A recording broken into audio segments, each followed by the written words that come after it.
kita ada di tempat ini, saudara. Kita masuki minggu yang kedua di bulan Februari. Biarlah kita bersyukur sebab kita melihat bagaimana pemeliharaan Tuhan buat hidup saudara dan saya. Amin. Kalau pagi hari ini kita ada di tempat ini itu semua hanya karena anugerah Tuhan. Tidak ada alasan buat setiap kita untuk kita tidak menyembah Tuhan. Tidak ada alasan buat setiap kita untuk kita tidak bersyukur. Sebab nafas pun Dia berikan buat kita. Mari pagi hari ini kita mau bersyukur kepada Tuhan. Datang kepada Tuhan. Sebab Yesus yang adalah kekuatan kita. Yesus yang adalah kebanggaan kita. Kami sungguh bersyukur, terima kasih buat pagi hari yang indah ini Tuhan. Kau berikan buat setiap kami. Buat kami boleh mengerti dan kami boleh memahaminya. Bahwa hidup kami cuma karena anugerah-Mu Tuhan. Kami datang dengan seluruh kerinduan kami. Kami mau bawa ucapan syukur kami. Persembahkan ucapan syukur kami hanya bagi Tuhan. Hanya bagi Engkau yang layak untuk ditinggikan.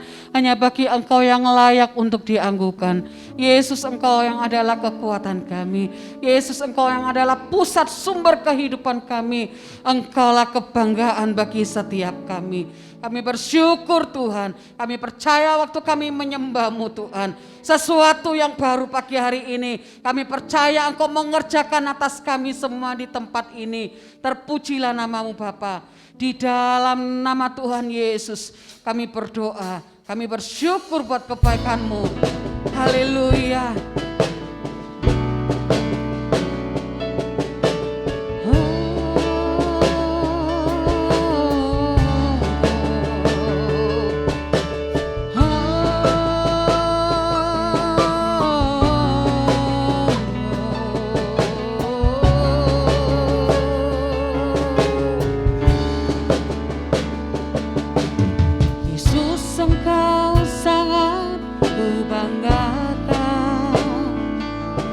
Karya-Mu, kasih-Mu sempurna dalamku. Bawa dan ajarku untuk mengenal-Mu lebih dan lebih dalam lagi. Ini yang sangat aku rindukan, berada dekat-Mu dalam hadirat-Mu. Bawalah ajarku untuk menyembah-Mu lebih dan lebih dalam lagi. Sembah Kau Tuhan, ku sembah Kau, sumber hidupku, pusat hidupku. Tiada yang dapat menggantikan-Mu di hidupku. Yesus, hanya Engkaulah kebanggaanku.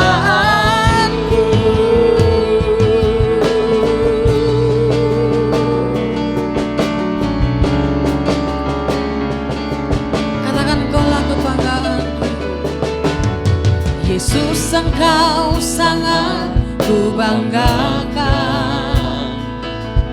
Karya-Mu, kasih-Mu sempurna dalamku.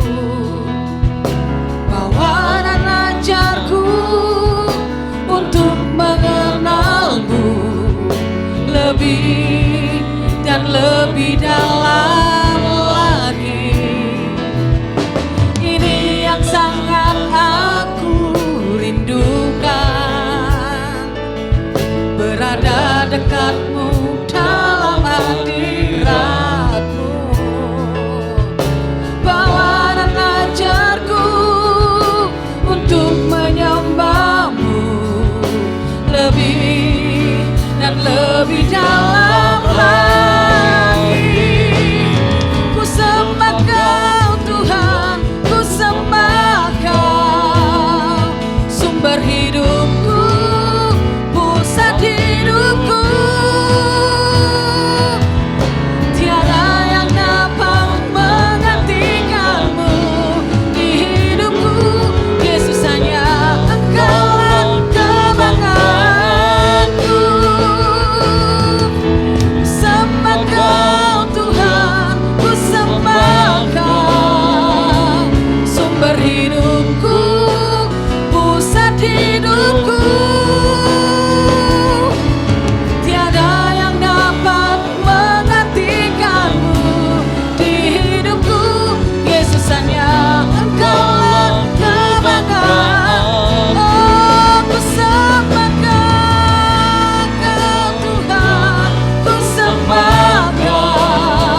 pusat hidupku. Tiada yang dapat menggantikanmu di hidupku. Yesus hanya Engkau kebanggaanku. Sekali lagi mari katakan, Kau sangat kami banggakan Tuhan. Yesus Engkau sangat ku banggakan. Karyamu, kasihmu sempurna dalamku. Bawa dan ajarku untuk mengenalmu lebih dan lebih dalam lagi. Ini yang sangat aku rindukan, berada dekatmu dalam hadiratmu. Bawa dan ajarku untuk menyembahmu lebih dan lebih dalam lagi. Ku sembah Kau Tuhan, ku sembah Kau, sumber hidupku, pusat hidupku.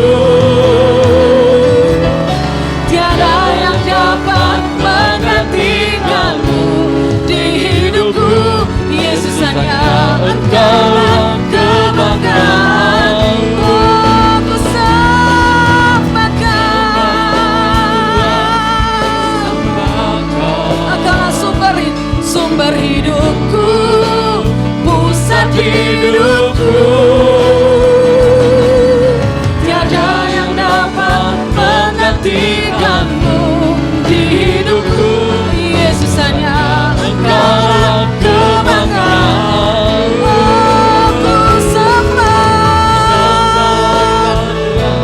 Ku sembah Kau, sumber hidupku. Dialah pusat kehidupanmu. Sungguh tiada yang dapat menggantikanmu. Mari dengan cinta katakan, Engkaulah kebanggaanku.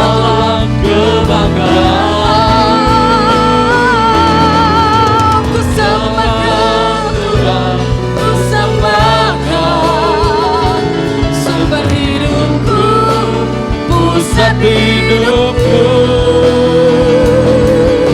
Tiada yang dapat menggantikanmu di hidupku. Yesus hanya Engkau kebanggaanku. Ku sembah Kau Tuhan, Engkaulah sumber hidup kami, pusat hidupku. Tiada yang dapat menggantikanmu di hidupku.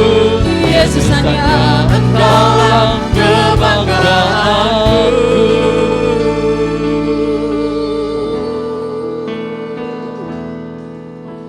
Ku sembah Kau Tuhan, ku sembah Kau, sumber hidupku, pusat hidupku. Tiada yang dapat menggantikanmu di hidupku. Yesus hanya Engkaulah kebanggaanku. Ku sembah Kau Tuhan, ku sembah Kau Tuhan, ku sembah Kau, sumber hidupku, pusat hidupku. Tiada yang dapat menggantikanmu di hidupku. Yesus hanya Engkaulah kebanggaanku. Ku sembah Kau Tuhan, sumber hidupku,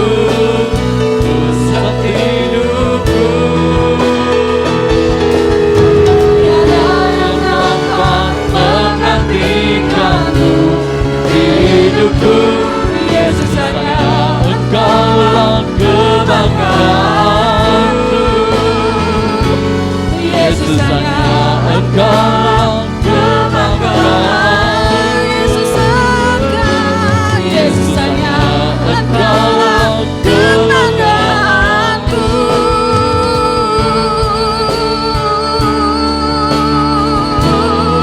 Yesus hanya Engkaulah sumber hidup kami. Yesus hanya Engkaulah sumber kehidupan kami. Yesus hanya Engkaulah kebahagiaan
menikmati hadiratnya pagi hari ini.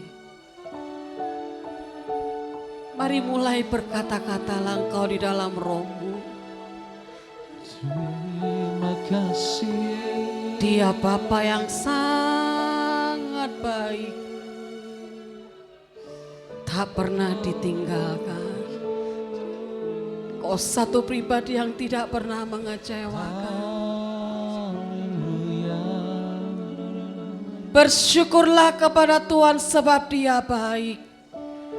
Awasannya untuk selama-lamanya kasih setia Tuhan. Kidarala bokoria bakarala mayase. Kidakarala bokoria bakata kaya sandekeri di korala bokoria bakarala mayase kinakarala bokoria barala mayase. Hidikiri di yarala moyase andarala barala barala barala barala barala barala barala barala barala barala barala. Tidak ada alasan buat setiap kita untuk kita tidak bersyukur. Tidak ada alasan buat setiap kita untuk kita tidak menyembah Dia. Dialah sumber kehidupanmu. Dialah pusat kehidupan engkau dan saya. Engkaulah sumber damai sejahtera kami. Engkaulah sumber sukacita kami. Syakarara barala barala barala barala barala barala barala.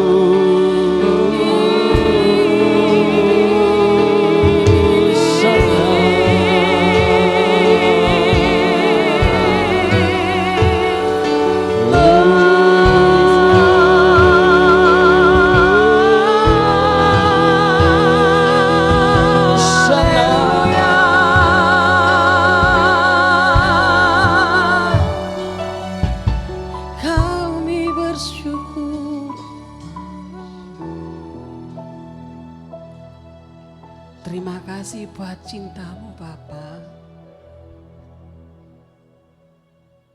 Terima kasih buat kebaikanmu. Thank you God. Yes God. Yes Lord. Kasih-Mu memulihkan setiap kami. Kasih-Mu memempat setiap hati kami. Yes, God. Kami bangga memiliki Allah seperti-Mu. Kami bahagia menjadi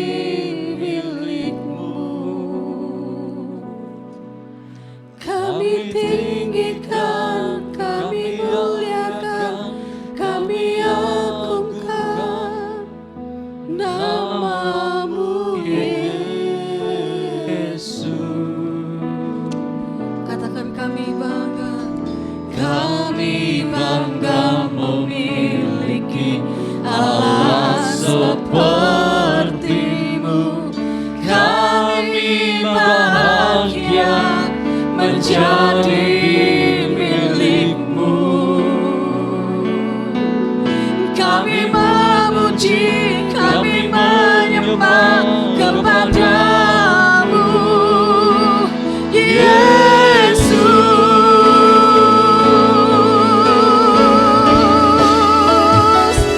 Kami bangga memiliki Allah seperti-Mu.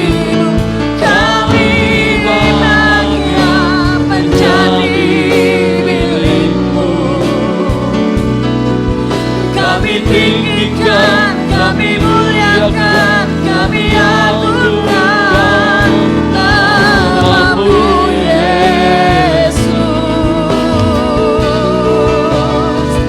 Kami bangga memiliki Allah seperti-Mu. Kami bahagia menjadi milik-Mu. Memuji, kami menyembah kepada-Mu. Mari perlahan saya undang Bapak Ibu Saudara untuk bangkit berdiri.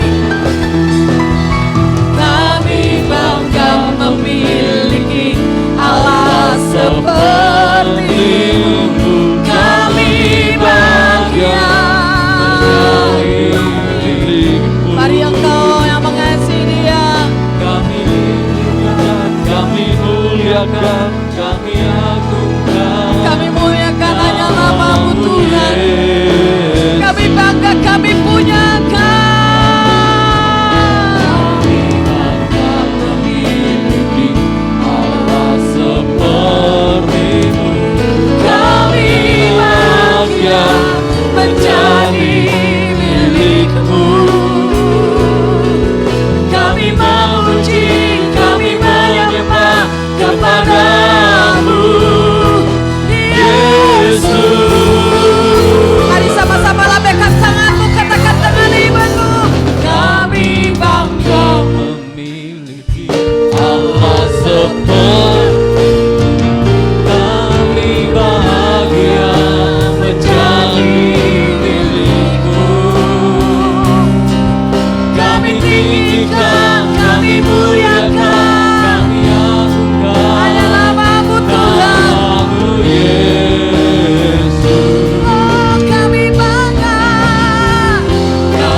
memuji, kami menyembah kepadamu, Yesus.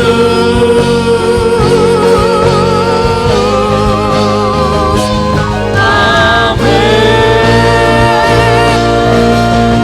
Engkau yang bangga padanya, sorak-sorai kemuliaan bagi Allah kita yang dahsyat. Yes. Haleluya. Kami bersuka cita karena Engkau di dalam nama Yesus. Haleluya. Amin. Mari berikan sorak-sorai kemuliaan buat Allah kita yang dahsyat. Biarlah kita boleh masuk ke hadiratnya dengan hati yang bersyukur. Sebab Dia baik untuk selama-lamanya.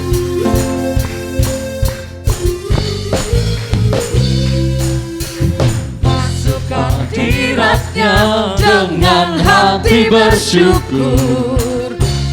Masuk gerbangnya dengan pujian, bermazmurlah bagi Dia, nyanyikan nyanyian baru, bersuka cita sekarang menyembah Dia. Masuk hadiratnya dengan hati bersyukur, masuk gerbangnya dengan pujian, bermazmurlah bagi Dia, nyanyikan nyanyian baru, bersuka cita sekarang, tinggikan Dia. Saat hati bersyukur dan jiwa pun bersuka, hadirat Allah nyata dalam pujian. Saat kami menyembah dan tangan-Mu terangkat, Tuhan kami dalam pujian umat-Nya.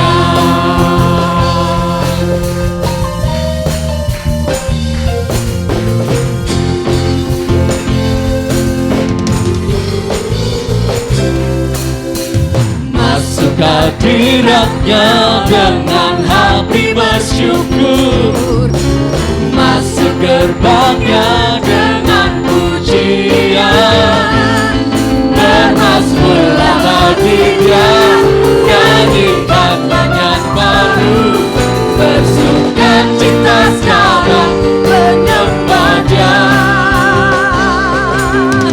Masuk hadiratnya dengan hati bersyukur, masuk gerbangnya dengan pujian, bermazmurlah bagi Dia, nyanyikan nyanyian baru, bersukacita sekarang tinggikan Dia.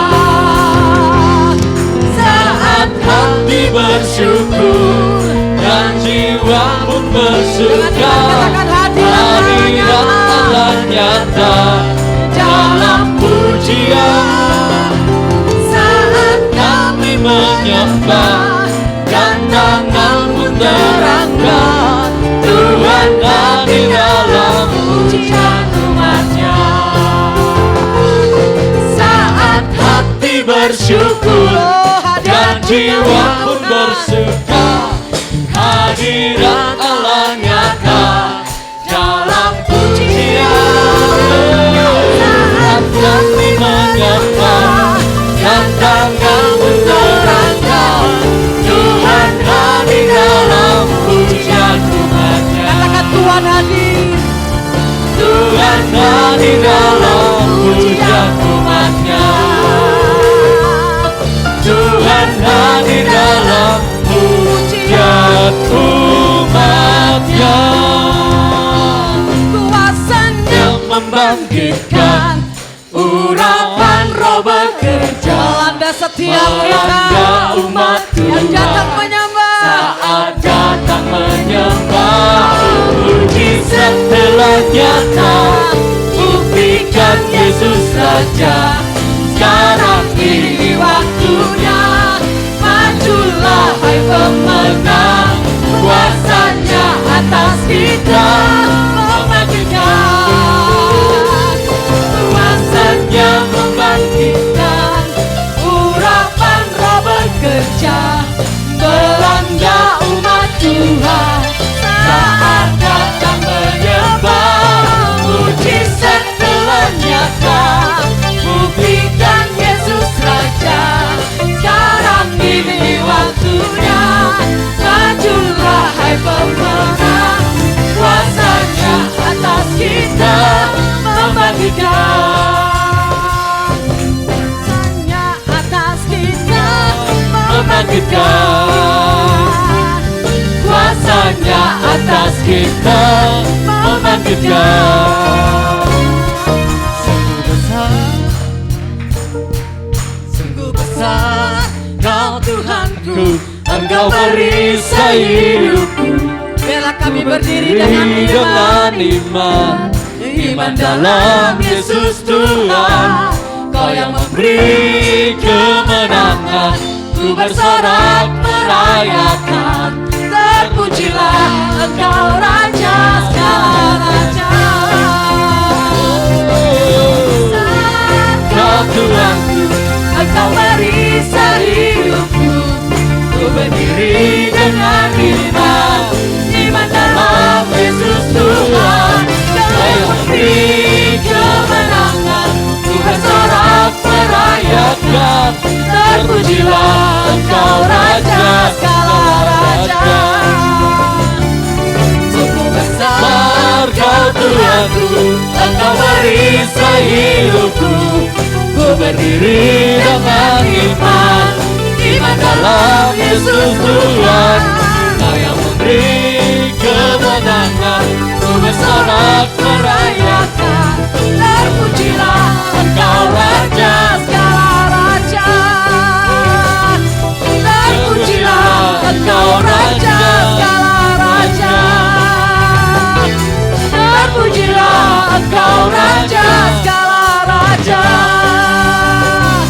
Terpujilah Engkau Raja segala raja yang memberikan kemenangan buat setiap kita. Haleluya. banyak engkau percaya bahwa Tuhan itulah satu-satunya kekuatan yang memberikan kita kemenangan. Amin.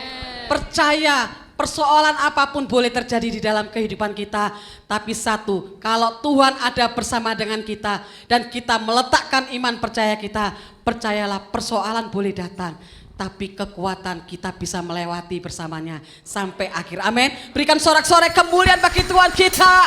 Kita percaya sebab Tuhan adalah kekuatan kita.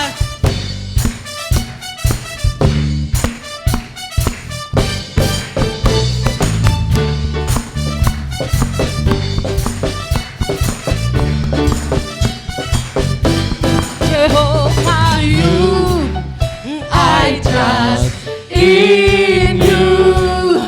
Oh Lord, Jehovah, you, I trust in you. I believe in you. I trust in you. Oh Lord, Jehovah, you, I trust in you. I believe you are the God of miracles. You are the God of wonder. You are the God of powerful. I believe, I believe, I believe, I believe, I believe, I believe. Hallelujah. Jehovah, you, I trust in you. Oh Lord, Jehovah, you, I trust in you. I believe in you. I trust in you. Oh Lord, Jehovah, you, I trust in you. I believe you are the God of miracles. You are the God of wonder. You are the God of powerful. I believe, I believe, I believe, I believe, I believe, I believe.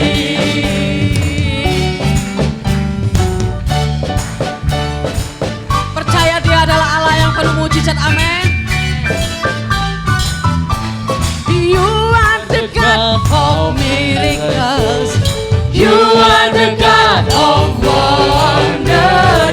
You are the God of powerful. I believe, I believe, I believe, I believe, I believe, I believe. So long, bye bye. So long, bye bye. Goodbye to my pain and my sorrow. So long, bye bye. So long, bye bye. Biarlah kau boleh bersuka cita karena goodbye to my pain and my sorrow. So long, bye bye. So long, bye bye. So long, bye bye. Goodbye to my pain and my sorrow. So long, bye bye. Sekali lagi katakan. So long, bye bye.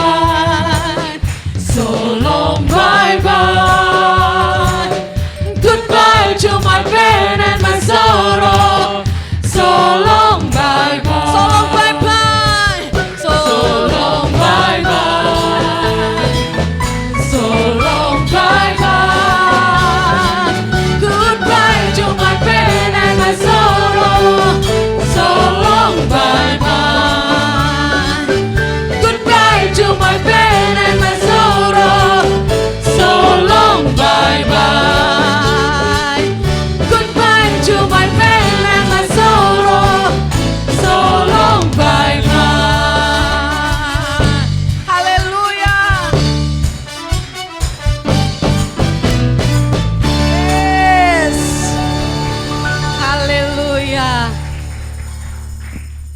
Tuhan kita Tuhan yang luar biasa, amin. Haleluya.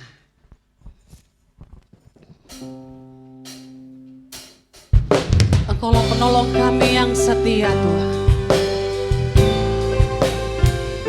Kami percaya di dalam-Mu.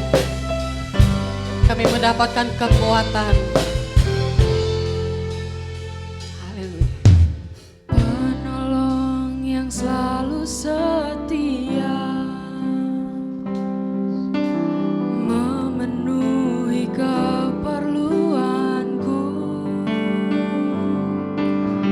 Tak pernah Dia mengecewakan. Yesusku tak pernah gagal. Penolong yang selalu setia. Penolong yang selalu setia, memenuhi keperluanku. Tak pernah Dia mengecewakan. Dengan imanmu katakan, Yesusku tak pernah gagal. Segala perkara dapat ku tanggung di dalam Dia yang memberi kekuatan. Tuhan Yesus menolong dan sahabat. Tetap percaya Tuhan setia.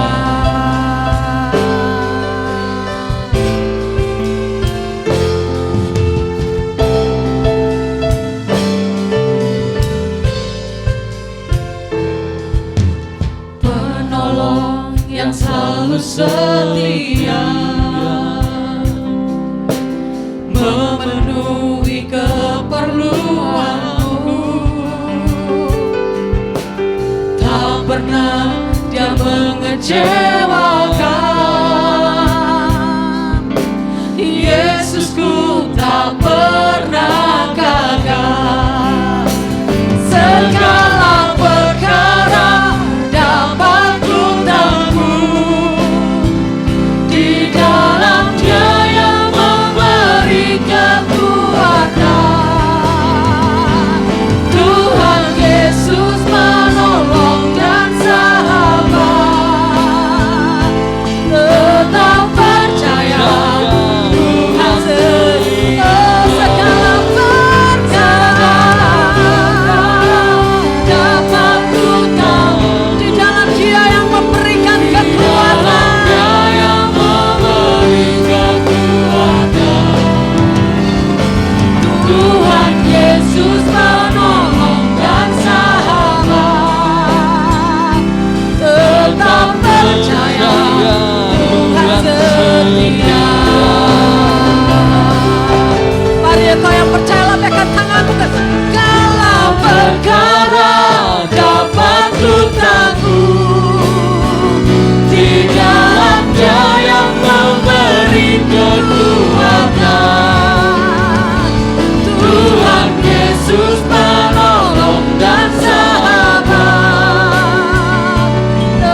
Haleluya, haleluya.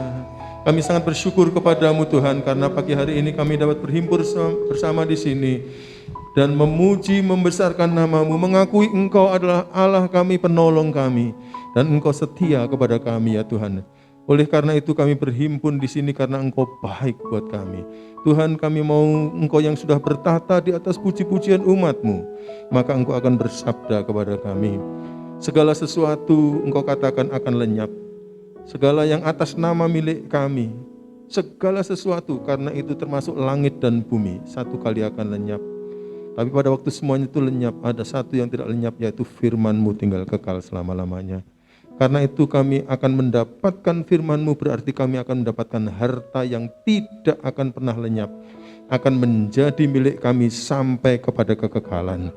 Tolonglah kami ya Tuhan, supaya kami memberi perhatian yang secukupnya ya Tuhan untuk firman-Mu ini, supaya kami dapat memahaminya dan menjadi pelaku dari firman-Mu. Biarlah bersama dengan firman-Mu kami akan masuk dalam kekekalan. Kami serahkan saat yang teduh ini untuk diberkati oleh Tuhan. Roh Kudus ada di antara kami. Bagi kemuliaan Bapa, kami renungkan firman Tuhan, dalam nama Tuhan Yesus kami berdoa ini, dan semua kita berkata amin. Silahkan duduk kembali saudara-saudara. Terima kasih tim Praise and Worship yang sudah mengangkat hati kita menyembah kepada Tuhan. Shalom, salam sejahtera dalam kasih Tuhan Yesus Kristus. Setelah agak lama kita tidak jumpa, terima kasih Pak Edi memberikan kesempatan untuk saya dapat menikmati hadirat Tuhan dalam ibadah kita pada pagi hari ini. Saya lihat saudara-saudara, kecuali kalau saya bisa melihat bagian hidung dan mulut saudara, tapi kelihatannya dari sorot mata kayaknya semuanya bahagia ya hari ini. Haleluya, bersuka cita. Ya, ini adalah hari yang istimewa karena ini adalah hari Minggu, hari Tuhan. Tapi tanggalnya juga tanggal 14 Februari. Ini hari apa ya? Oh, hari Valentine ya, hari Valentine. Makanya saya lihat ada yang pakai pink gitu toh. Tanda-tanda ada merah gitu, Valentine. 2 hari yang lalu bahkan ada penanggalan yang berubah baru ya, yaitu tahun baru Imlek ya, di mana tahun perhitungan tahun di Tiongkok kuno itu kan dihitung dari gejala alam, sehingga kita tahu sebelum menjelang Imlek biasanya akan ada angin besar itu karena mereka memang menghitung dari gejala alam ya saudara-saudara. Nah, ini kita berada di hari-hari yang istimewa bagi dunia karena ada 2 hari besar ya, tahun baru Imlek dan juga hari ini adalah hari Valentine. Valentine itu bahasa Indonesia kita sebut hari apa itu? Kasih sayang atau cinta kasih sayang ya. Tapi sebenarnya aslinya itu idenya sebenarnya luhur. Cuma sayangnya setelah kesini, sekarang perayaan hari Valentine sudah tidak lagi baik. Ya. Ada anak-anak muda-muda di negara tertentu, ya, di kota-kota tertentu yang mengatakan ini karena ini hari kasih sayang, mari kita bersayang-sayangan, gitu ya. Lalu kemudian semua koridor-koridor etika dan kesusilaan dihapuskan. Ada hubungan-hubungan yang terlalu bebas sehingga katanya bukti dari cinta kasih adalah misalnya cium-ciuman bebas, mabuk-mabukan bebas, ya. Lalu kemudian akhirnya sampai ada yang hubungan seks bebas dalam merayakan Valentine. Tentu itu bukan yang didesain oleh Tuhan untuk dirayakan. Nah, menariknya saudara-saudara, sebenarnya hari ini kalau memang dipakai sebagai hari peringatan kasih sayang, justru sebenarnya itu adalah intipati dari adalah kepercayaan Kristen kita. Maksud saya, dari semua sifat Allah itu, Allah mau memperkenalkan diri di dalam firman Tuhan itu, yang lebih paling kuat dari karakter dirinya adalah karakter kasih. Sehingga kalau kita mau pikir-pikir saudara menginginkan sebuah dunia yang seperti apa, saudara menginginkan Allah kita itu yang kira-kira menurut saudara akan menjadi solusi segala sesuatu adalah Allah yang kira-kira karakternya seperti apa? Ada kepercayaan agama-agama tertentu yang menggambarkan Allahnya itu sebagai Allah yang adil. Bagus ya? Kalau Allahnya adil, maka akhirnya manusianya juga diharapkan semua adil, maka semua masalah bisa dibereskan. Betul? Pikir dulu, apakah keadilan betul-betul bisa membereskan semua masalah dengan tuntas? Coba nanti kita pikirkan. Dan akhirnya kita sangat mengagungkan keadilan. Sehingga orang-orang yang mengagungkan keadilan itu mengatakan negara kita itu adalah negara yang dibangun di atas hukum. Hukum harus yang menjadi paling tinggi. Dan semuanya diselesaikan dengan hukum. Kalau segala sesuatu ada masalah dalam hidup kita, dalam negara kita, hukum harus yang paling tinggi. Pikir dulu, apa benar hukum akan menjadi penyelesai masalah yang terbagus? Ada juga negara yang dibangun di atas kekuasaan. Jadi kalau kekuasaannya kuat, luar biasa, maka itu akan menyelesaikan masalah-masalah. Pada tahap tertentu memang benar loh. Kalau kita ada persoalan sedikit begini, kalau ada yang lebih kuasa, maka yang lebih kuasa itu bisa membereskan persoalan kita. Betul kan? Tapi saya tanya, kalau ada orang yang berkuasa, penuh dengan kekuatan, kita berada di hadirat orang yang penuh dengan kuasa itu. Perasaan yang ada pada hati kita, saya tanya jujur, tenang atau takut? Tenang dan takut. Betul ya? Tenang kalau kita adalah pihaknya, tapi takut kalau kita bersalah kepadanya. Jadi keadilan, coba pikirkan apakah penyelesai masalah segala permasalahan umat manusia dan permasalahan umat manusia dengan Tuhan adalah keadilan. Bayangkan. Apakah hukum adalah penyelesai masalah? Apakah kekuasaan adalah penyelesai masalah? Atau persoalannya, apakah kasih adalah penyelesai masalah?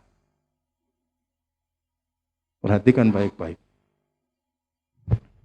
Perhatikan baik-baik. Saya bertanya kepada saudara, kalau andai kata di dunia ini yang berlaku hukum paling tinggi, yang pertanggung adalah keadilan, maka pagi hari ini saya bisa memberi kesempatan kepada semua ibu-ibu untuk menuntut keadilan kepada putra-putrinya. Betul? Apa contohnya, Pak? Pada masa kita dulu masih kecil, kita masih bayi, kita masih dikandung ibu kita bandung kita, maka pada waktu ibu kita itu mau tidur, kebiasaannya ibu kita adalah tidurnya tengkurap. Tapi gara-gara mengandung kita, hamil, terus makin lama makin besar, hamil 8 bulan. Kesukaan tidur tengkurapnya bisa atau tidak? Enggak bisa ya, kalau bisa pasti enggak enak ya. Jadi karena itu dia mengorbankan kesukaan tidur tengkurapnya. Dicatat oleh ibu kita, saya korbankan ini harganya 1 juta, nanti bayarin ya gitu. Lalu kemudian setelah itu dilahirkan, waktu dilahirkan itu antara hidup dan mati membawa nyawa orang tua. Darah ditumpahkan oleh ibu kita. Dan itu dicatat lagi pengorbanan ibu kita. Setelah kita lahir, malam-malam ayah dan ibu kita lagi tidur, jam tidur kita nangis. Apa yang dilakukan oleh ibu-ibu? Oh iya, ada yang nggak jawab rupanya ya. Rupanya diam saja kalau anaknya tidur, anaknya nangis ya. Pasti bangun. Nah berarti itu adalah jam lembur, betul ya? Hitung lagi itu. Kalau jam lembur bayarannya 2 kali lipat, tergantung berapa jam. Ada di antara kita yang sepanjang malam tidak membuat ayah dan ibu kita tidur. Nah, tolong dicatat itu berapa. Betul ya? Terus melakukan. Lalu setelah itu kemudian kita pipis. Kalau menurut hukum, mata ganti mata, gigi ganti gigi, dipipisi ganti. Ngerti ya saudara ya? Ya? Tapi saya ingin tanya, adakah papa sama mama kalian itu yang karena kalian banyak mipisi mereka, lalu sekarang demi keadilan ya, tak pipisi kon, ada ya? Nggak ada ya? Saudara mulai pikirkan itu. Hukum atau keadilan ternyata bukan segala-galanya. Betul ya? Lalu belum lagi yang meningkat lagi setelah dipipisi diapakan? Yang akhirnya papa mama kita harus cuci popoknya, terus harus ini gara-gara diperakin. Tidak ada orang yang tidak ada hubungan darah mau dipipisin dan mau diperakin. Saya bertanya kepada ibu dan bapak, bertanya kepada papa dan mama, apa sih yang membereskan hubungan papa dan mama dengan anak waktu mereka masih bayi? Ketika mereka mengorbankan kita habis-habisan, kita tidak menuntut. Apa itu? Kasih sayang. Kasih sayang. Kasih sayang.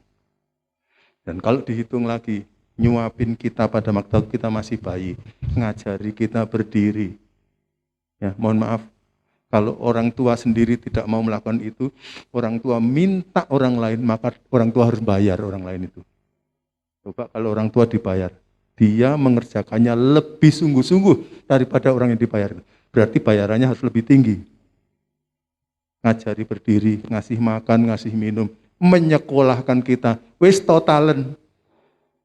Tamat SMA atau tamat perguruan tinggi, hutang kita terlalu besar kepada orang tua kita. Pernah mereka mengatakan bayaran kabeh. Ada orang tua di dunia itu, saya belum pernah membaca aja belum pernah.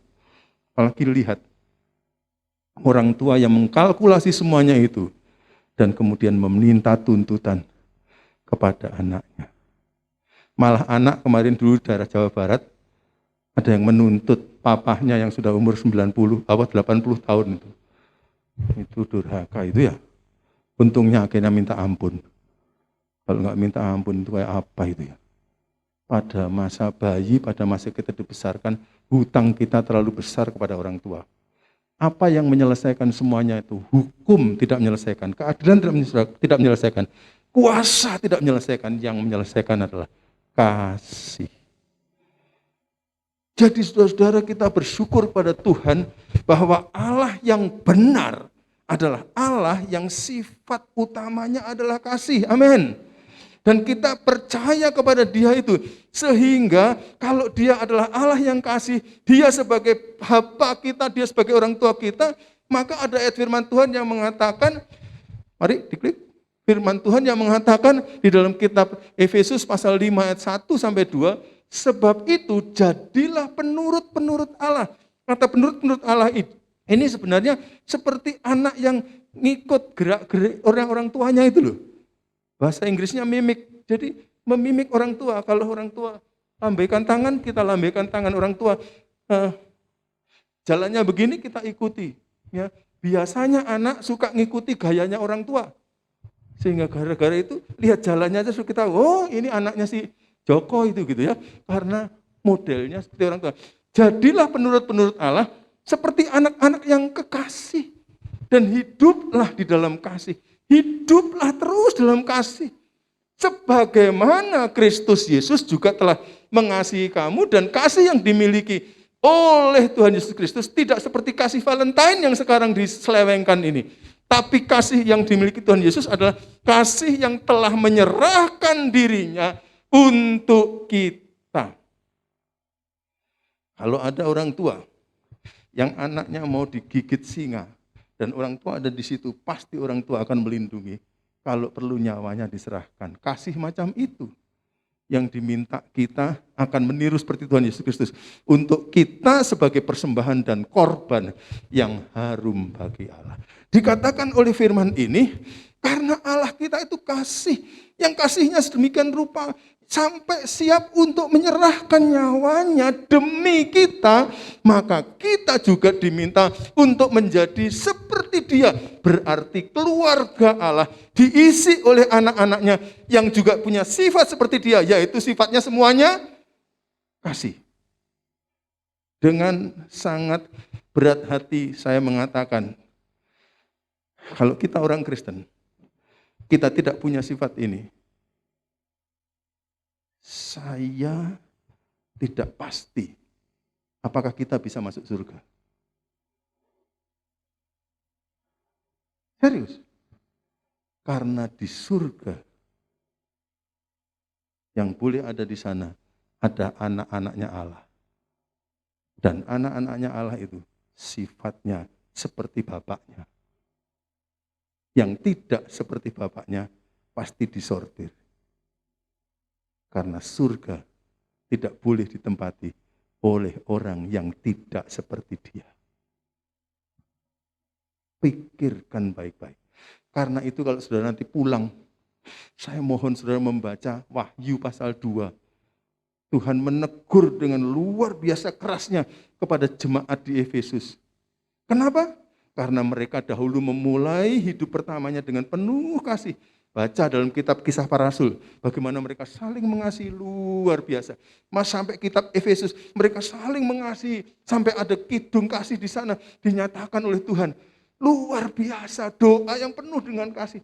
Sampai di kitab 1 Timotius, kira-kira akhir tahun 60-an, rupanya jemaat itu sudah mulai menjadi terlalu birokrasi sehingga akan ada penunjukan diaken, penunjukan penatua dan sebagainya. Terlalu berorganisasi sampai tidak seperti diatur seperti sebuah keluarga. Dan di dalam kitab Efesus, di dalam kitab Wahyu, jemaat di Efesus ditegur. Itu tahun 90-an dikatakan begini, bertobatlah, sadarilah betapa dalamnya kamu telah jatuh. Kalau kamu enggak bertobat, kaki Dian itu akan diangkat daripadamu. Artinya hadirat Allah akan meninggalkan jemaat Efesus. Dan itu akhirnya hanya menjadi kumpulan PKK saja. Bukan jemaat Allah kalau tidak ada hadirat Allah. Kapan Allah mau mengambil hadiratnya di dalam jemaat? Kalau jemaat itu sudah kehilangan kasih yang mula-mula. Karena kamu telah kehilangan kasih yang mula-mula. Sehingga saya mau bicara sangat serius, saudara. Kalau kita ternyata dalam hidup kita bercermin di cermin kasih itu, dan kita tidak menemukan diri kita ada di situ, jangan-jangan kita bukan penghuni surga. Kelihatannya ngomong kasih, tapi konsekuensinya besar sekali. Sehingga, mohon maaf saudara, ada agama lain yang mengungkapkan hebatnya Allah mereka adalah dahsyatnya kekuasaan. Allah kita juga kuasa, tapi kekuasaannya itu ditundukkan pada sifat kasih-Nya. Allah kita juga Allah yang adil luar biasa. Tapi kalau sudah bersifat, bagaimana mau menyelamatkan manusia? Allah akan berlaku di atas keadilan, di mana kemurahannya akan diberikan. Dan akhirnya kita dapat ditolong. Seperti halnya papa dan mama tidak menuntut keadilan pada kita, lalu dia berkorban bagi kita. Keadilan tetap berlaku. Karena siapa yang harus mengerjakan sesuatu, dikerjakan. Tapi dia tidak menuntut kita yang mengerjakan. Dia mengerjakan karena kasih kepada kita. Karena itu saudara, kasih adalah penyelesai segala sesuatu. Sekarang mari kita bayangkan, dunia kita dipenuhi dengan orang yang penuh dengan kuasa. Saudara hidup dalam apa? Dalam kecemasan, dalam ketakutan. Karena kuasa selalu berbicara mengenai benturan kuasa. Betul? Dunia kita dipenuhi dengan orang yang adil. Ada kalanya kita tidak tertolong. Karena ada kalanya kita akan jatuh dalam kesalahan. Tapi bayangkan, kalau dunia kita dipenuhi dengan orang yang penuh dengan kasih. Pada waktu kita berbuat salah, di sana ada pengampunan. Dan akhirnya dapat dibereskan dengan baik. Itulah surga. Karena itu sampai Rasul Paulus mengidungkan kidung kasih. Tapi sebelumnya saya mau tunjukkan kata-kata yang sangat kuat dari Yohanes, di mana Yohanes di pasal yang ke-13 mengutip kata-kata dari Tuhan Yesus Kristus dan mengatakan begini. Tuhan Yesus mana? Dengan demikian semua orang akan tahu bahwa kamu adalah apa, saudara? Murid-muridku, yaitu jikalau kamu saling mengasihi. Saudara-saudara kenal tokoh India yang luar biasa yang disebut dengan Bapak orang India, yaitu Mahatma Gandhi. Tahu ya? Menurut perkiraan saudara, mohon maaf, kira-kira Mahatma Gandhi itu agamanya apa sampai meninggal beragama apa?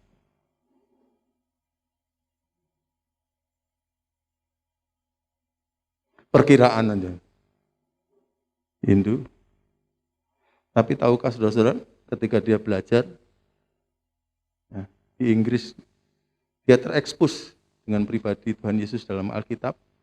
Dia membaca kitab suci, dan terlalu banyak kutipan mengenai dia yang mengatakan, tidak ada orang yang hebat seperti Yesus Kristus orang Nazaret. Dia sangat kagum dengan khotbah Tuhan Yesus Kristus di atas bukit. Dan dia katakan, kalau ini akan dijalankan di muka bumi, maka akan jadi baik. Karena itu akhirnya Gandhi memutuskan untuk melakukan revolusi di India, tapi revolusinya disebut revolusi damai. Dia mengagumi ajaran-ajaran Tuhan Yesus itu. Sampai kemudian dia sangat mengagumi, luar biasa. Lalu kemudian satu kali orang bertanya-tanya di mana-mana Gandhi memberikan sambutan, kok selalu mengutip ajaran Yesus Kristus yang penuh dengan kasih itu. Terus mengatakan harus kita dipenuhi dengan ini. Revolusi yang kita jalankan adalah revolusi damai dan sebagainya. Pada waktu dia sedang berpidato kepada kaum muda di Colombo. Colombo itu ibu kota Sri Lanka, tetangga sana, baratnya India. Maka dia diwawancarai oleh wartawan, Bapak ini kemana-mana selalu mengagumi Yesus Kristus. Bapak katanya ingin mengikut itu teladan Yesus Kristus dalam menjadi orang yang penuh dengan kasih. Tapi kami lihat Bapak ini kok tidak secara formal menyatakan diri menjadi pengikut Yesus Kristus. Kalau andai kata itu di Indonesia, pertanyaan wartawan katakan begini, tapi kenapa KTP Bapak tetap tidak diubah menjadi beragama Nasrani? Jawaban Gandhi kepada wartawan di Colombo ini perlu kita dengarkan, saudara. Dia mengatakan begini, andai kata orang-orang Nasrani di India melakukan semua yang dikhotbahkan Yesus di atas bukit, artinya hidup dengan kasih, maka saya sudah mengubah KTP saya menjadi pengikut Kristus. Tapi apa artinya KTP saya ubah menjadi pengikut Yesus Kristus, tetapi perbuatan saya tidak seperti Yesus Kristus? Itu adalah tragedi besar dalam sejarah di dunia. Seorang pengagum Yesus Kristus sampai matinya dikagumi, dan orang itu mau menjadi pengikutnya, dan dia menjalankan ajarannya, tetapi dia tidak mau mengakui secara publik bahwa dia adalah pengikut Yesus Kristus, karena orang-orang di India tidak hidup seperti Yesus Kristus yang penuh dengan kasih. Saya membaca satu artikel yang bahkan cukup mengagetkan saya. Katanya, bagaimana akhirnya Mahatma Gandhi mengalami kematian? Karena dia terus-menerus mengkhotbahkan atau mempedatokan revolusi damai, revolusi damai, revolusi damai, revolusi damai. Akhirnya pengikut-pengikutnya gregetan, saudara. Gregetnya begini. Nah, kalau kita dengan damai-damai, Mahatma Gandhi termasuk mengagumi Yesus Kristus yang mengatakan begini, kalau ditampar pipi kanan, berikan pipi kirimu. Nah, kalau kita ngikuti modelnya Yesus ini untuk membuat revolusi di India, kapan India akan mengalami revolusi seperti yang kita impikan?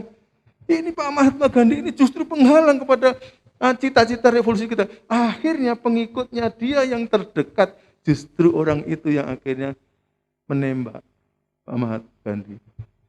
Dilarikan ke rumah sakit sampai di rumah sakit sudah sekarat, waktu sekarat, saya baca artikel ini, mengatakan kepada suster, suster, tolong nyanyikan kepada saya lagu itu, When I Saw the Wondrous Cross.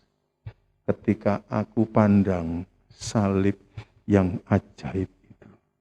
Dan katanya, dengan senandung lagu itu, Mahatma Gandhi menghembuskan nafas yang terakhir. Karena dia terlalu mengagumi Yesus Kristus, tapi dia pernah mengatakan, sayangnya pengikut Yesus Kristus di India tidak mencerminkan perbuatan Yesus Kristus. Moga-moga itu tidak terjadi di Batu Malang.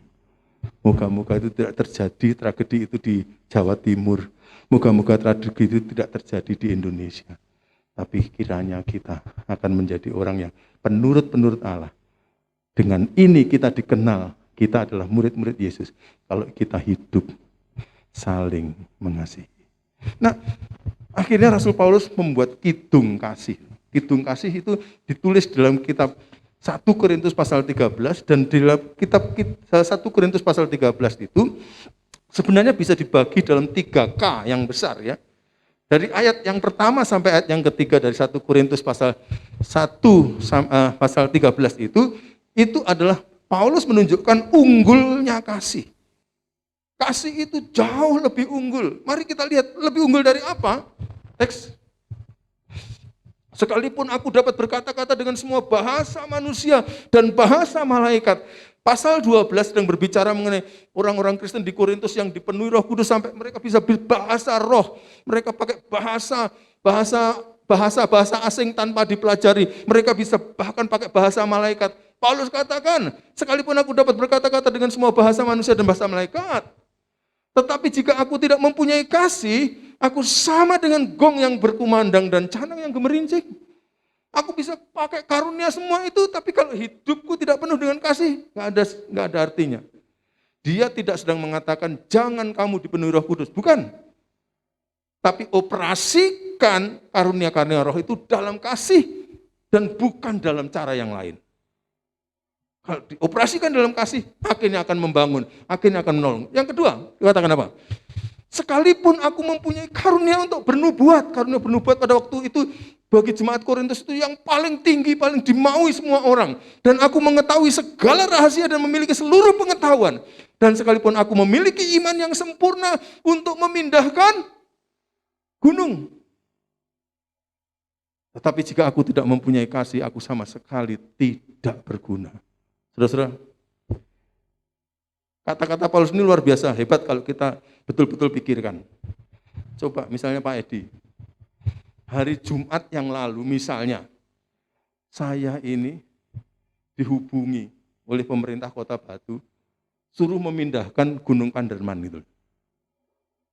Dan akhirnya saya doakan. Dalam sekejap Gunung Panderman pindah ke Madiun, saudara. Coba kalau hari ini saya khotbah, saudara pingin saya khotbah apa? Khotbah Gunung Panderman pindah ke Madiun gitu loh, ya kan? Karena itu menakjubkan luar biasa. Ini biasa dipakai guyonan oleh anak-anak muda. Pak, saya biasa memindahkan gunung. Oh, kok bisa? Itu Pak, di atas piring saya biasanya ada gunung. Nanti nggak sampai 1 jam sudah pindah Pak. Wah, itu kamu rakus itu saya bilang. Gunung nasi gitu ya. Nah, ini memindahkan gunung yang sungguhan, saudara. Apalagi kalau saya bisa pindahkan Gunung Semeru, nutup Kota Batu gitu. Saya khotbah pasti didengarkan. Mungkin beritanya begitu luar biasa, diadakan ibadah di Batu yang datang bisa dari Surabaya, dari Jakarta. Orang hebat loh itu ya, bisa memindahkan gunung. Tapi Paulus katakan, sekalipun aku punya iman seperti itu, kalau aku tidak punya kasih, nggak berguna sama sekali.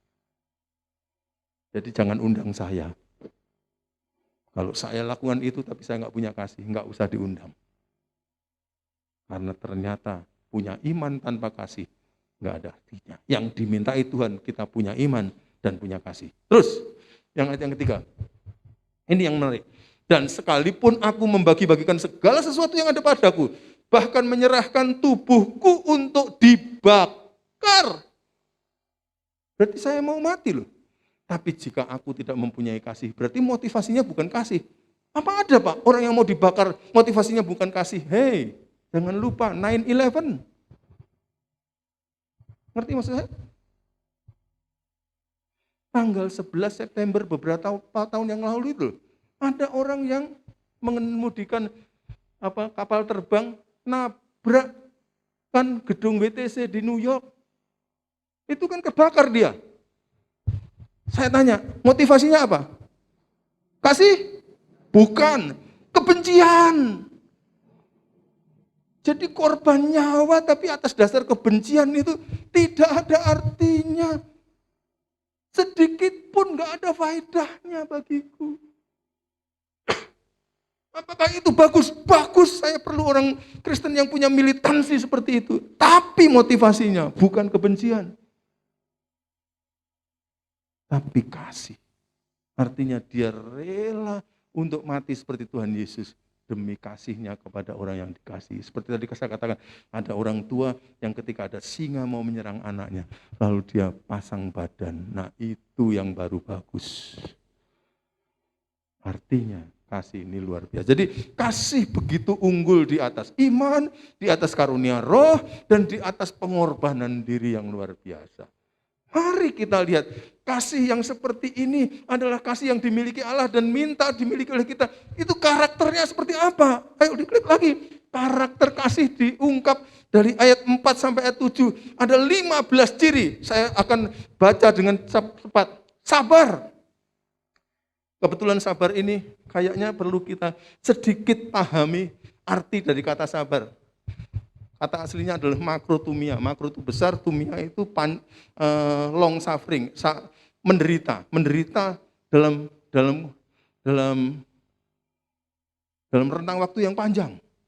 Sabar itu menderita dalam waktu yang panjang, long suffering, makrotumia. Jadi artinya apa Pak? Pernah ada yang diilustrasikan makrotumia itu dengan ilustrasi, saya pernah nyatakan ini di sini, ya. Itu seperti halnya mercon yang dikasih sumbu. Nah, panjang pendeknya sumbu itu katanya sebagai lambang dari kesabaran kita. Kalau sumbunya mercon dikasih 10 meter, dengan mercon yang sumbunya 1 meter, mana lebih cepat meledak? 1 meter. Bagaimana kalau mercon kita sumbunya 1 kilometer? Apa artinya? Begitu disulut oleh orang, disumet oleh orang, bisa dimatikan. Disumet, dimatikan. Disumet, dimatikan. Disumet, dimatikan. Enggak marah-marah.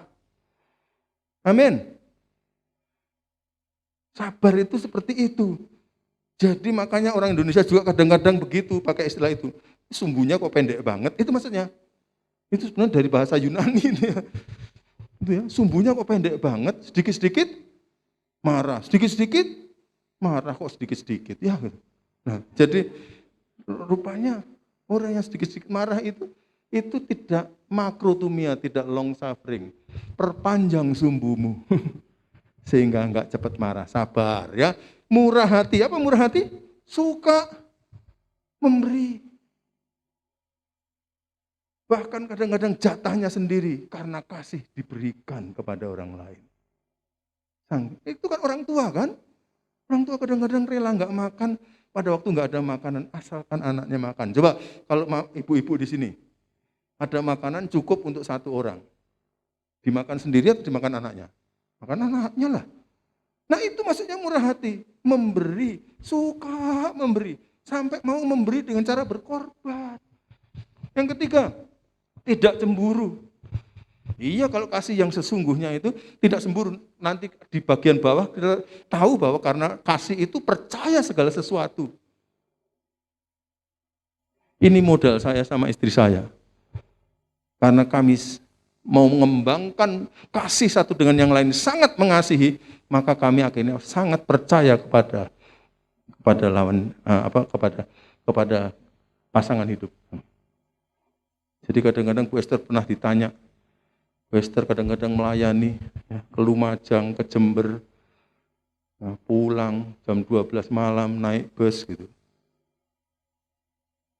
Pak Gadot nggak mikir Bu Esther akan dibawa orang, Pak. Enggak. Orang bisa membawa Bu Esther, tapi Bu Esther pasti nggak mau. Gitu. Saya sudah kenal siapa Bu Esther. Jadi kenal baik dengan pasangan hidup, menyebabkan kita percaya.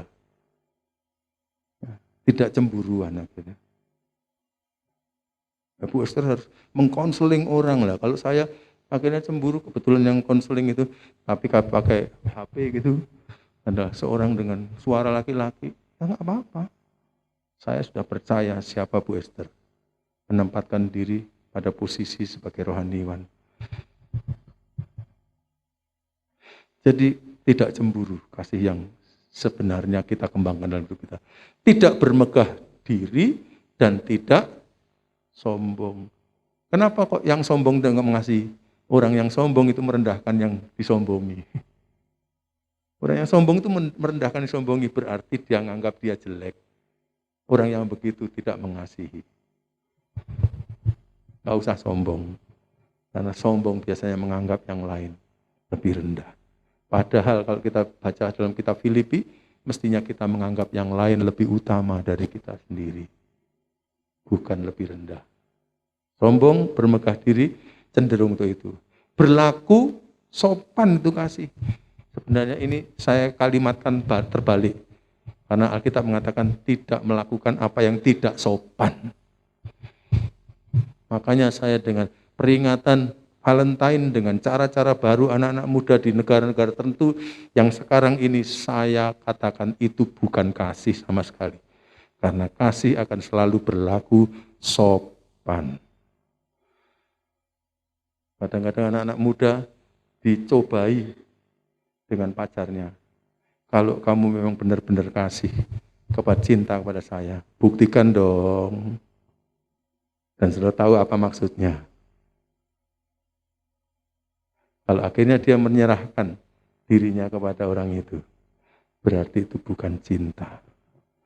Karena cinta itu melakukan apa yang sopan dan tidak melakukan yang tidak. Saudara, kalau ada laki-laki yang begitu, para wanita ya, itu berarti dia tidak menghargai kalian. Ya dong. Kalau dia menghargai kalian, dia tidak akan melakukan yang tidak sopan kepada kalian. Jangan mau dengan laki-laki yang tidak menghargai kamu. Siap nanti kalian akan tidak dihargai sampai sepanjang hidupmu. Maulah dengan laki-laki yang kamu dihargai. Sampai sepanjang hidupmu kamu akan dihargai. Tidak cari untungnya sendiri. Loh, cari untungnya siapa? Cari untung bersama. Bukan untungnya sendiri. Ya, walaupun namanya untung, tapi tetap harus cari untung bersama ya. Kalau kasih. Ya, yang berikutnya yang 8 dikatakan apa cirinya? Ayo. Tidak pemarah. Tadi sudah katakan sabar, lawan dari sabar ya. Tidak pemarah. Kalau pemarah berarti apa? Dikit-dikit marah. Dikit-dikit marah itu artinya tidak kasih itu. Lah Pak, kalau tidak pemarah berarti apa? Ya tiap kali saya disakiti, saya diam. Loh, akhirnya kan nyimpen Pak. Nah kalau nyimpen itu apa? Penuh dengan kasih? Enggak. Yang 9, tidak menyimpan kesalahan orang. Jadi sama ya saudara, kasih itu tidak boleh sedikit-sedikit marah, tapi juga tidak menyimpan kesalahan. Itu sulit Pak, sulit. Kalau saya nggak cepat-cepat marah, berarti saya nyimpan kesalahan Pak. Kalau saya nggak mau nyimpan kesalahan, berarti saya marah Pak. Keliru. Nanti pada bagian akhir itu ada menutupi segala sesuatu. Ada jalan keluarnya, bukan sana, bukan sini. Jalan keluarnya apa? Mengampuni. Tiap kali salah, nggak marah, karena diampuni. 0 lagi. Dia salah, nggak marah, diampuni. Jadi beres. Tapi kalau nyimpen kesalahan, salah 1 ya, 2 ya. Berapa cukupnya? 3 sudah cukup. Makanya Petrus pada waktu itu pernah bertanya kepada Tuhan Yesus, Kayaknya dia datang dengan bangga. Tuhan, berapa kali kami harus mengampuni? Biasanya orang Yahudi 3 kali sudah cukup, nggak boleh diampuni lagi. Tapi dia menawarkan tawaran. 7 kali Tuhan. Wah, kalau Tuhan Yesus katakan benar, luar biasa kamu ya 7 kali. Tapi jawaban Tuhan Yesus 70 kali 7. Berapa itu? 490 kali. Artinya apa? Kalau kamu mau baru marah sesudah ke 491 kesalahan orang itu, berarti kamu harus sediakan buku untuk setiap satu orang. Karena apa? Tidak mungkin kita ingat kan? Tidak mungkin, jadi sediakan satu buku untuk Pak Edi, satu buku untuk Bu Edi, ya, Bu Edi salah satu kali saya catat gitu. Tunggu sampai 491 kali, berarti buku saya sangat besar. Kalau saya punya kenalan 200 orang, 200 buku hanya untuk mencatat kesalahan, ya kan? Itu pasti adalah suatu gaya bahasa yang artinya gak usah ngitung. Ngerti maksudnya? Gak usah ngitung. Apa jalan keluarnya? Ampuni. Mengampuni. Nah, di sini Saudara, di sini hukum dan kekuasaan nggak akan bisa mengalahkan kasih. Jalan keluarnya mengampuni. Ya. Lalu dia tidak suka kalau ada ketidakadilan. Kasih itu tidak senang kalau terjadi ketidakadilan, tapi dia bersuka kalau kebenaran ditegakkan.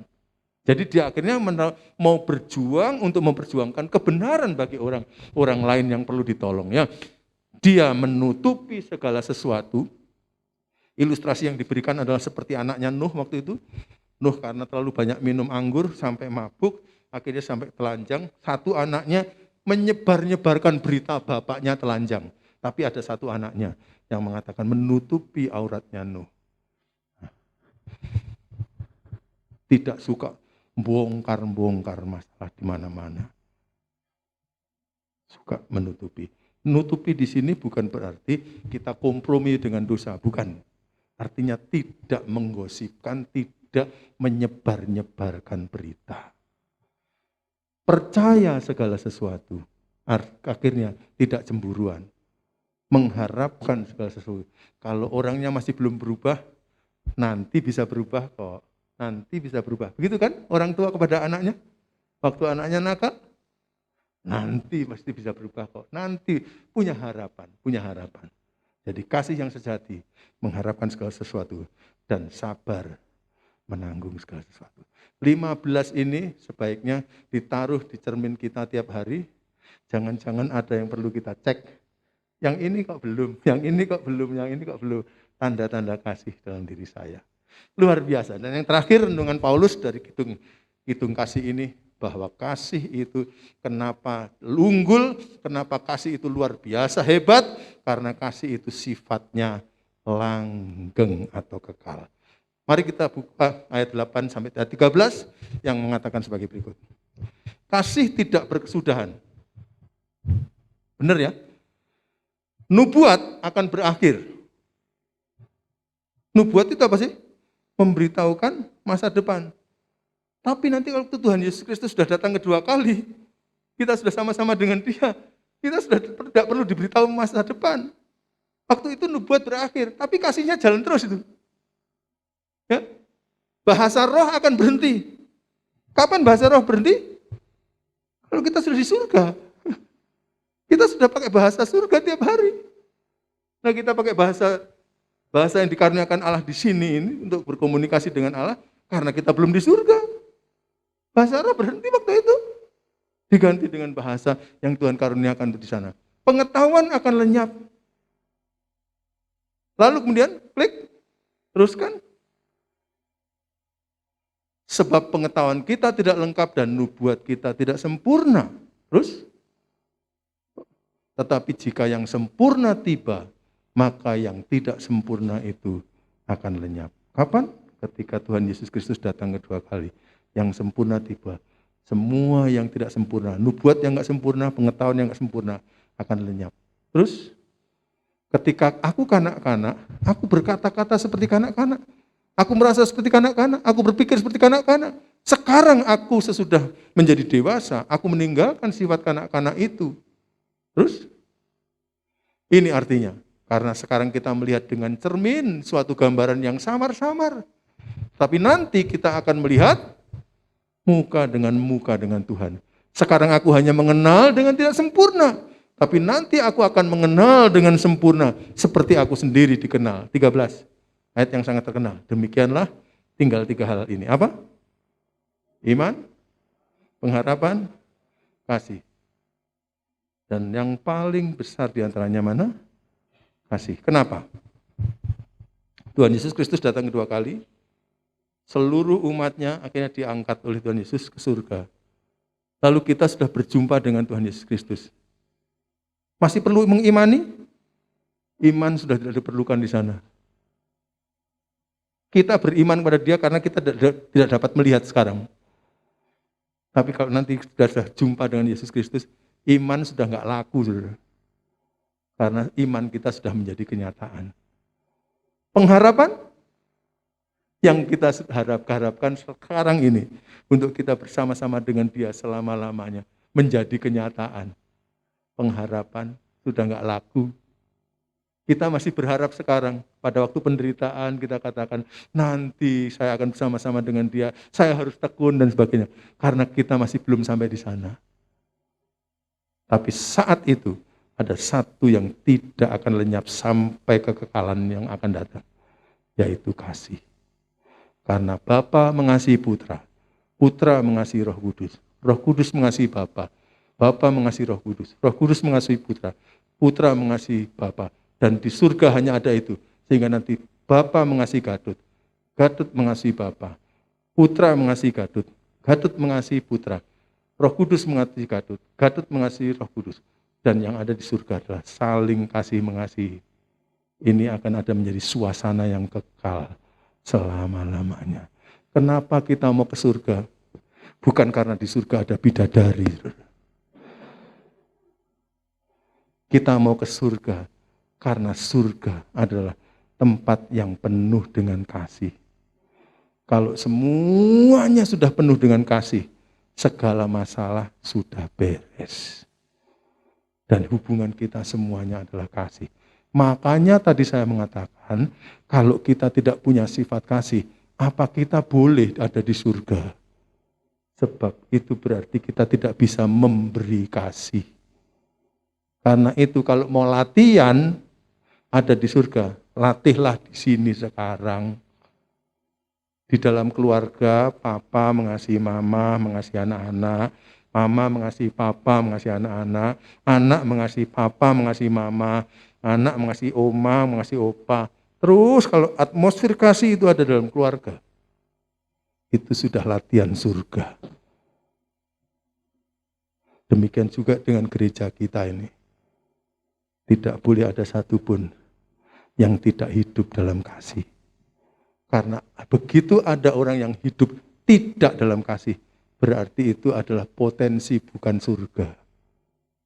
Kalau gereja kita mau menjadi cicipan rasa surga, semua orang tak terkecuali harus hidup dalam kasih.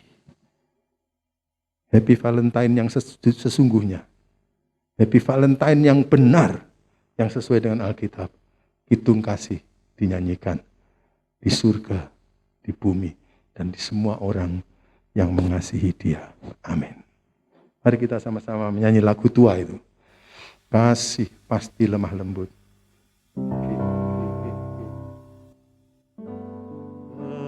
Kasih pasti, mari kita berdiri bersama-sama.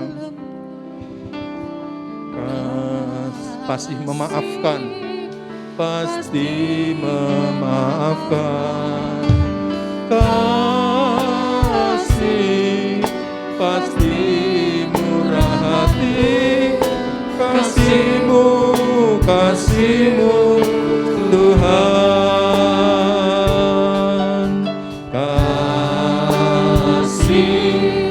pasti lemah lembut, kasih pasti memaafkan, kasih pasti murah hati, kasih-Mu, kasih-Mu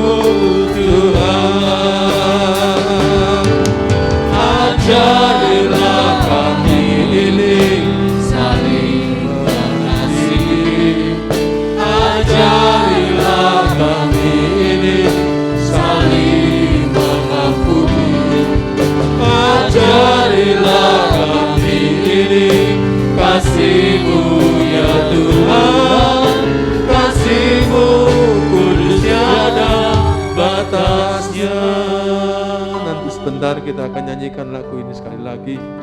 Sementara kita nyanyi nanti, saya harapkan ada doa muncul dari hati kita. Kalau memang saudara menyatakan ya, firman Tuhan adalah benar. Bukan omongan saya, tapi firman Tuhan yang kita baca tadi adalah benar. Maka kiranya kita akan minta Tuhan memenuhi kita dari ujung kepala sampai ujung kaki dengan kasih-Nya yang sempurna itu. Maka kita akan minta keluarga kita akan dipenuhi dengan kasih yang sempurna itu. Kita akan minta supaya gereja kita dipenuhi dengan kasih itu. Sehingga nanti pada akhirnya kita akan bisa sebarkan atmosfer kasih itu ke masyarakat kita. Dan dunia ini bukan tidak mungkin akan dipenuhi dengan kasih surga. Lalu suasana surga sudah mulai bisa dicicipi di muka bumi ini. Saya nanti akan mohon Bapak Gembala Jemaat, Pak Edi akan datang ke depan dan memimpin kita.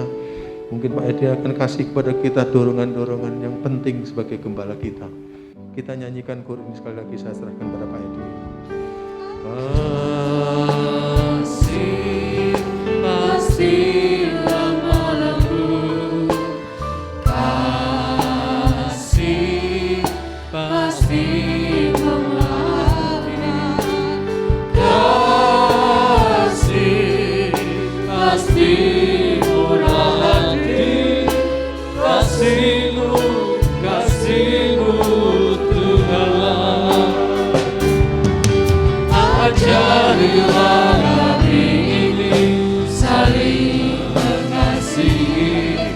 Ajarilah kami ini saling mengampuni. Ajarilah kami ini kasih-Mu ya Tuhan. Kasih-Mu tulus tiada batas. Ajarilah kami. Ajarilah kami ini saling mengasihi. Ajarilah kami ini saling mengampuni. Ajarilah kami ini kasih-Mu ya Tuhan. Kasih-Mu tulus tiada batasnya. Ajarilah kami ini saling mengasihi. Ajarilah kami ini saling mengampuni. Ajarilah kami ini kasih-Mu ya Tuhan. Kasih-Mu tulus tiada batasnya. Ada firman Tuhan mengatakan dalam 1 Korintus 16 ayat 14. Demikian firman Tuhan, lakukanlah segala pekerjaanmu di dalam kasih. Kita percaya segala yang kita kerjakan dasarnya adalah kasih, bukan yang lain. Haleluya. Terima kasih Tuhan buat pagi hari ini kami percaya firman-Mu ya dan amin. Engkau meneguhkan, menegur, mengingatkan setiap kami Tuhan. Bahwa dunia ini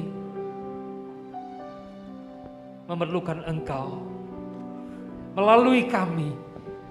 Oleh sebab itu kami serahkan hidup kami dalam tangan-Mu Tuhan. Pakai kami menjadi saluran kasih itu Tuhan. Pakai kami Tuhan untuk mewujudkan pribadi-Mu yang adalah kasih itu dalam kehidupan ini ya Tuhan. Kami mau merendahkan diri kami pada pagi hari ini. Kami mau bertobat dari kehidupan kami yang egois, dari kehidupan kami yang tidak dipenuhi kasih. Sebab itu kami perlu Engkau Tuhan. Kami perlu Engkau. Kami perlu dekat dan melekat kepadamu. Sehingga Engkau dapat mewujudkannya di dalam kami. Kasih itu Tuhan. Haleluya. Mari sembah sejenak saudaraku. Yesus, kami perlu Engkau Tuhan.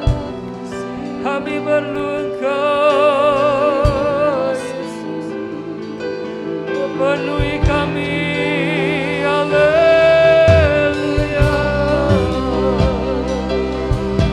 Mari jangan berdiam diri. Mari serahkan hidup dan hati kita kepadanya.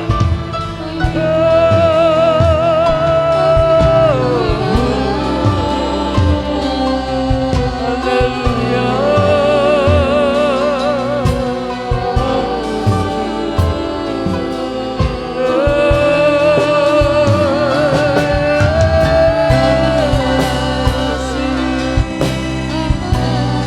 Jadikanku seperti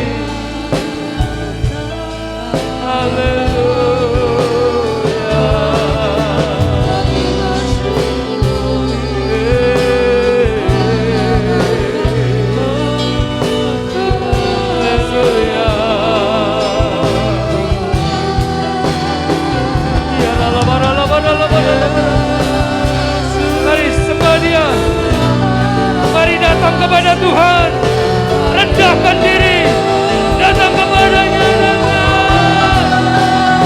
Genap hati.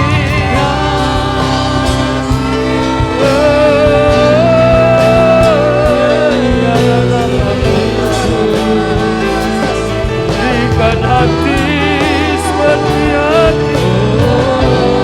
Berikan hati seperti hati.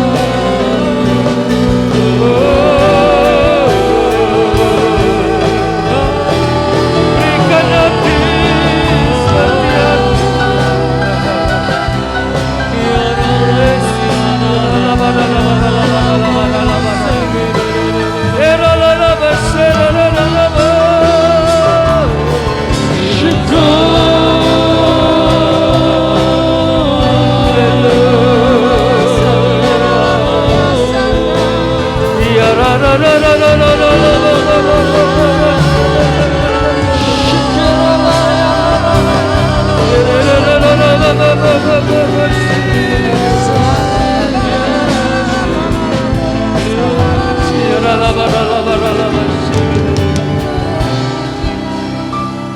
Haleluya. Pagi hari ini biarlah kami sungguh-sungguh bertobat. Kami mau kembali kepada kasih yang mula-mula itu. Kami mau sungguh-sungguh Tuhan. Kami serahkan hidup kami dalam tangan-Mu. Kami merendahkan diri untuk diubah, untuk dibentuk. Pada saat ini Tuhan, dengan segenap hati kami mau datang kepadamu. Penuhi kami dengan kasih, penuhi kami Tuhan. Dan biarlah kami bukan hanya mendengar saja pada pagi hari ini, tapi kami menjadi pelaku-pelaku firman Tuhan. Dan kami percaya, sungguh-sungguh ketika kami ada dalam kasih dan kami menjadi pelaku firman-Mu itu Tuhan, maka dunia ini akan melihat Engkau. Dunia ini akan percaya, bertekuk lutut di hadapan-Mu, mengaku Yesus Tuhan. Dan Engkaulah jalan hidup dan kebenaran itu. Amin. Ini kami Tuhan, kami serahkan hidup kami. Pakai hamba-Hamba-Mu, pakai anak-anak-Mu ini Tuhan. Penuhi kami Tuhan dengan kasih-Mu. Dan kami mengucap syukur, yang percaya pada pagi hari ini Engkau sudah berbicara kepada masing-masing setiap kami. Dan Engkau juga memberkati hamba-Mu Bapak Pendeta Gatot Tuhan. Urapi beliau Tuhan, lebih lagi Tuhan. Dalam keluarga, dalam pelayanan beliau, dimanapun berada. Kami percaya sungguh-sungguh nama Tuhan boleh dipermuliakan. Sungguh-sungguh membawa kasih-Mu Tuhan, membawa kemuliaan-Mu Tuhan dimanapun beliau berada. Tuhan Yesus dimuliakan. Terima kasih Tuhan. Ucap syukur dan kami sangat diberkati pada pagi hari ini. Dan kami mau Tuhan pulang dari tempat ini. Kami tidak hanya mendengar, tapi kami boleh mempraktekkannya. mengaplikasikannya. Kami boleh menerapkan dalam rumah tangga kami, dalam lingkungan pekerjaan kami, dalam lingkungan masyarakat kami Tuhan, dimanapun kami berada. Ini kami Tuhan, kami sungguh-sungguh serahkan ke dalam tangan-Mu. Dalam nama Tuhan Yesus. Haleluya, yang percaya katakan amin. Tuhan berkati. Saya percaya setiap kita diberkati oleh kebenaran firman Tuhan pagi hari ini. Amin. Dan kita diberikan kesempatan untuk kita memberikan persembahan. Mari kita mau siapkan hati kita mau persiapkan persembahan kita mau tundukkan kepala. Nanti saya minta Saudara Temi untuk berdoa.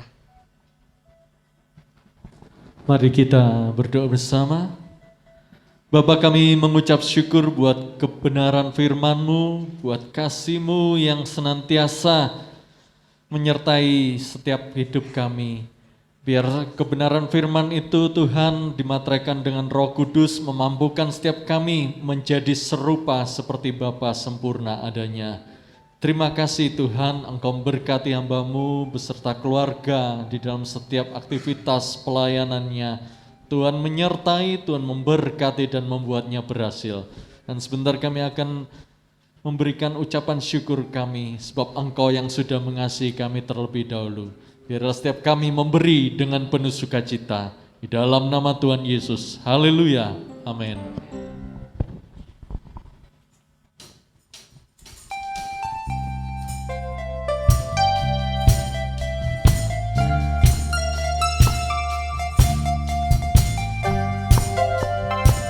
Biarlah kita bangga, kita punya Tuhan yang luar biasa. Bangga Bapa, punya Allah seperti Engkau. Sungguh ku bangga Yesus, atas segala pengorbananmu. Tak ingin aku hidup lepas dari kasih-Mu. Kasih-Mu menyelamatkan dan beriku pengharapan. Sungguh ku bangga Bapa, punya Allah seperti Engkau. Sungguh ku bangga Yesus, atas segala pengorbananmu. Tak ingin saudara yang sudah memberikan persembahan, mari sekali lagi saya undang untuk bangkit berdiri. Kasih-Mu menyelamatkan dan beriku pengharapan. Kini ku persembahkan apa yang aku miliki. Memang tiada berarti bila dibanding dengan kasih-Mu. Namun ku ingin memberi dengan sukacita di hati. Karena ku tahu ini menyenangkan hati-Mu.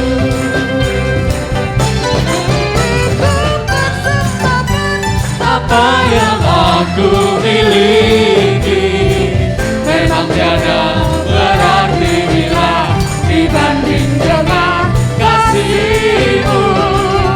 Namun ku ingin memberi dengan sukacita di hati. Karena ku tahu ini menyenangkan hati-Mu.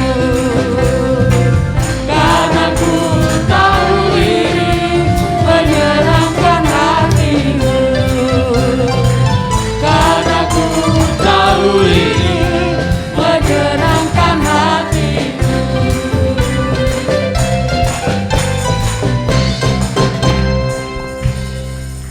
Amin, puji Tuhan. Terima kasih buat hambanya Pak Gatot yang sudah melayani pagi hari ini.